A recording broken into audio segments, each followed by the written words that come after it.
Hey there, this is Dave Gleason. I'm head coach here at Athletic Revolution. We're just south of Boston in Pembroke, Massachusetts. And today I would like to talk to you just a bit about gameplay for your young athletes. And once more, how to deliver that with something called the part-whole method of coaching. Gameplay, I don't want to get into the semantics or the discussion, if you will, on the importance of gameplay.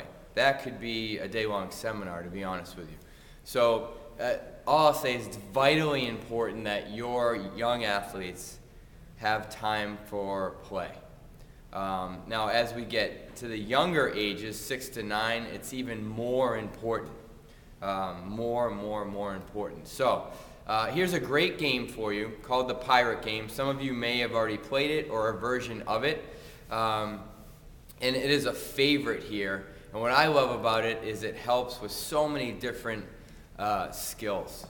The development of so many different movement skills for these kids, especially those surrounding coordination, which is what we base most of our programming around for the 6 to 9 year old age group. So in short, the Pirate Game is nothing short of circuit training, but we layer it in or describe it as a game, and we use the part-whole method of coaching this.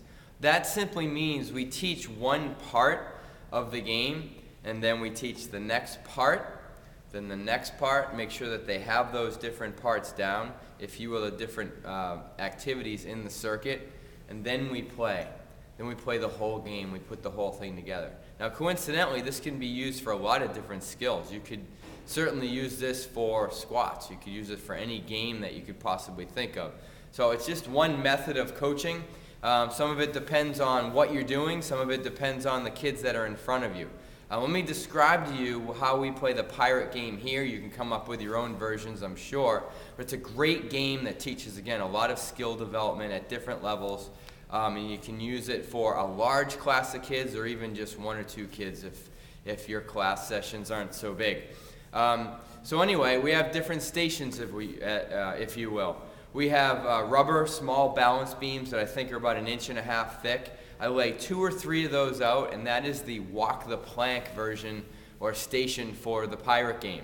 So I bring all the kids over, and they have to stand on part of a balance beam on one foot, and they must help each other. There's barely enough room for all the kids, and I do that on purpose because I also want to encourage teamwork and cooperation and some other character building skills as well. So balance is obviously an important aspect to coordination, so there we have that covered. Systemic strength we'll work on.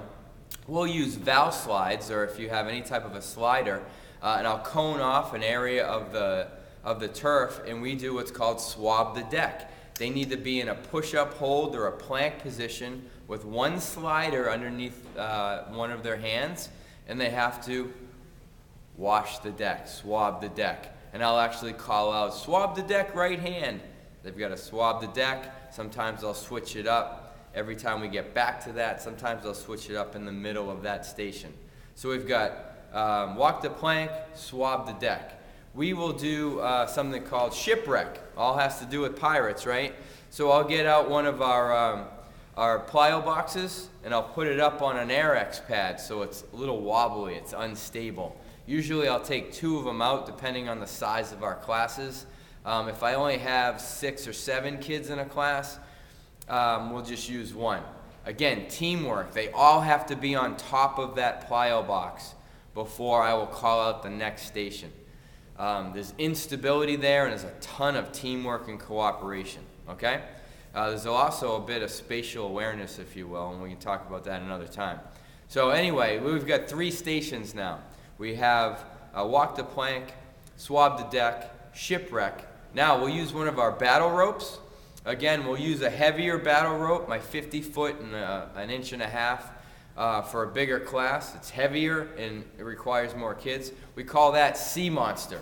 Okay, so we pretend that all the kids are in the water and the sea monster's trying to get them. The only way to defeat the sea monster is all the kids have to have that rope up above their head. Not one piece of that rope can be below the top of the head of our shortest athlete. Okay?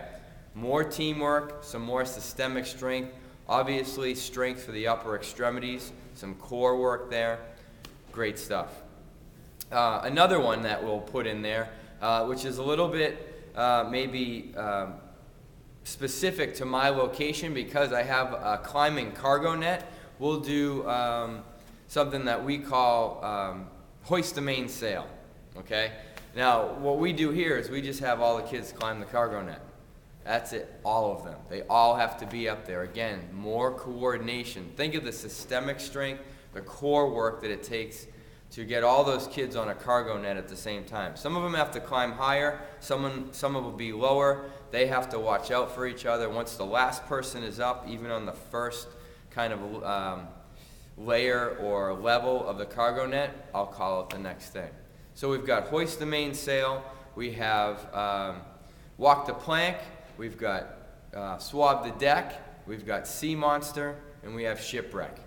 So with that, there's all the parts. Again, we teach that individually. They all do it. They all experience it.